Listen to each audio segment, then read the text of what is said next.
வணக்கம். நான் கார்த்திக் நேதா. ஆமாம், மனிதர்கள் திரைப்படத்தை பார்த்துட்டு வெளியே வந்து இந்த படம் ஏற்படுத்திய தாக்கத்தோடு பேசுகிறேன். இந்த படத்தில் நான் 2 பாடல்கள் எழுதியிருக்கேன். படத்தில் 2 பாடல்கள் உண்டு. பாடல் எழுதியவன் கவிஞன் அப்படிங்கிற அடிப்படையில் இல்லாமல் ஒரு மனிதனா இந்த மனிதர்கள் படத்தை நான் எப்படி பார்க்குறேன் அப்படிங்கிறது எனக்கு சொல்லணும்னு தோணுது.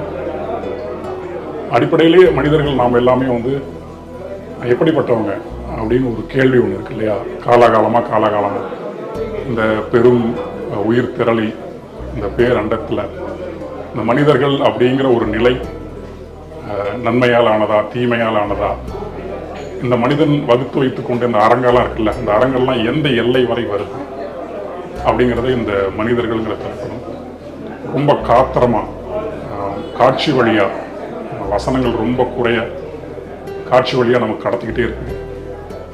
இந்த ஒவ்வொரு ஃப்ரேமையும் அல்லது ஒவ்வொரு காட்சியும் நம்ம பார்த்து போகும்போது இந்த கதைக்குள்ளே வரக்கூடிய கதாபாத்திரங்களில் நாம் யார் அப்படிங்கிற ஒரு கேள்வியும் நமக்கு நம்மை அறியாமல் மேலெழுந்து வரும்.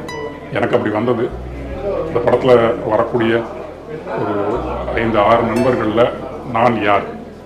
நான் வந்து சுயநலமானவனா, பொதுநலம் இருந்தும் பொதுநலத்தை வெளிக்காட்ட முடியாதவனா, அல்லது எதுவுமே இல்லாதவனா, அறம் பிறந்தவனா, அல்லது அறத்தோடு இருப்பவனா, அல்லது இந்த சமூக வாழ்க்கையை ஏற்படுத்தி கொடுத்த எல்லா சிறைச்சாலைகளுக்குள்ளும் இருக்கக்கூடிய நானும் இன்னொரு மனிதனை போலவா அப்படிங்கிற ஒவ்வொரு கேள்வியுமே இந்த படம் அப்படியே போக நம்ம காட்டிக்கிட்டே இருக்கு. படத்தை முடிச்சுட்டு வெளியே வந்து நிற்கும் போது மனிதர்கள் பிற உயிரினங்களை விட எந்த வகையில் மேம்பட்டவன் அப்படிங்கிற ஒரு பெரிய கேள்வி என் தலைமையில் ஏற்றி வச்சது. இந்த உலகத்தில் இருக்கிற அத்தனையுமே ஏதோ ஒரு வயப்பட்டு தன்னுடைய உயிர்ப்பிற்காக என்னென்னமோ செய்து மனிதனும் அதான செய்தோ.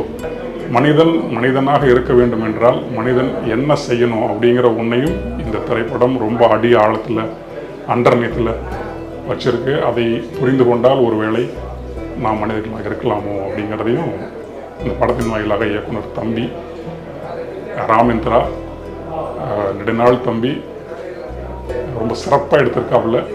இந்த திரைப்படத்தை நம்ம எல்லாருமே பார்க்கணும் அப்படின்னு நான் ஒரு தனி மனிதனாக அக விசாரணை செய்து கொண்டே இருக்கக்கூடிய ஒரு கவிஞனாகவும் எல்லோரையும் இந்த நேரத்தில் நான் கேட்டுக்கிறேன். இந்த படத்தை அத்தனை பேருமே வந்து பார்க்கணும். நாம் மனிதர்கள் ஆவதற்கான சந்தர்ப்பத்தை இந்த வாழ்க்கையை வழங்கி கொண்டே இருக்கிறது. இந்த சந்தர்ப்பத்தை நாம் நழுவ விடாமல் அப்படி கப்புன்னு பிடிச்சிட்டு மனிதர்களாக முயற்சியை செய்யணும்னு நான் கேட்டுக்கிறேன். நன்றி.